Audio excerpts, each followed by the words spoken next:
said in the world of entertainment that this particular theatre, the beautiful London Palladium in Argyle Street, just in the very heart of London, Oxford Circus, is one of the most esteemed theatres in the world.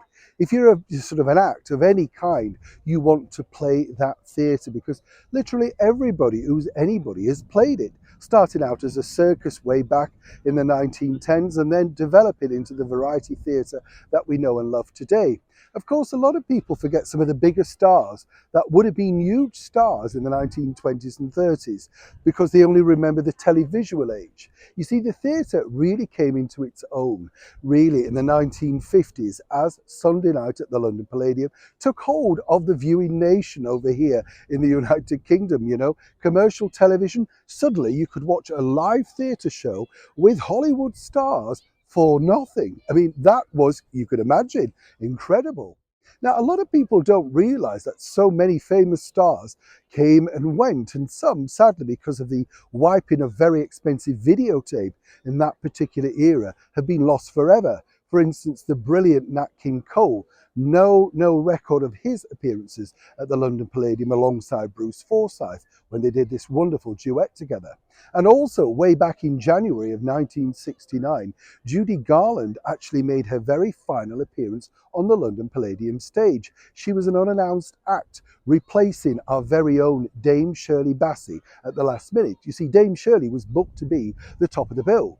They didn't know if Judy was going to turn up, so, you know, they decided we better have somebody else in place. Judy was appearing in The Talk of the Town. You know the movie with Renée Zellweger? Well, that was the whole story around that.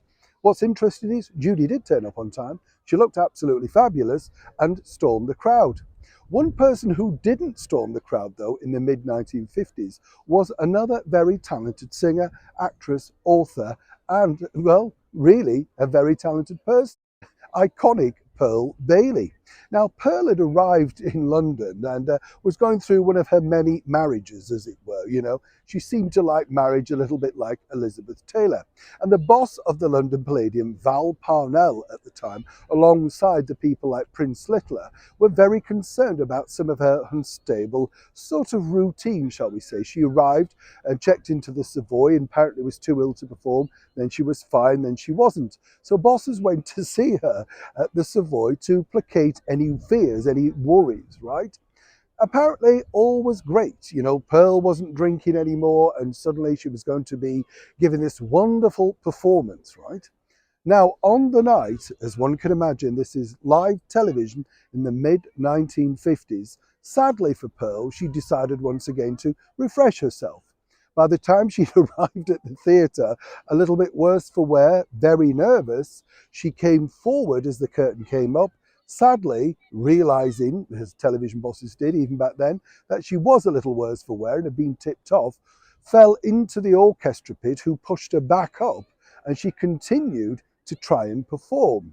The thing is, she's now clutching at the curtain, right? And everybody's really shocked. In the theatre are shocked, people at home are shocked.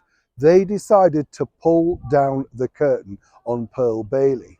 And that particular episode, all thanks to the fact that it was live television, was never seen again. You imagine that happening today. It would be rerun and rerun and rerun all over social media, right? And it's interesting, isn't it? Because those particular incidents are only now in the memory of people who worked there. I know this story because I was lucky enough to interview the spotlight man of that particular theatre for so many years.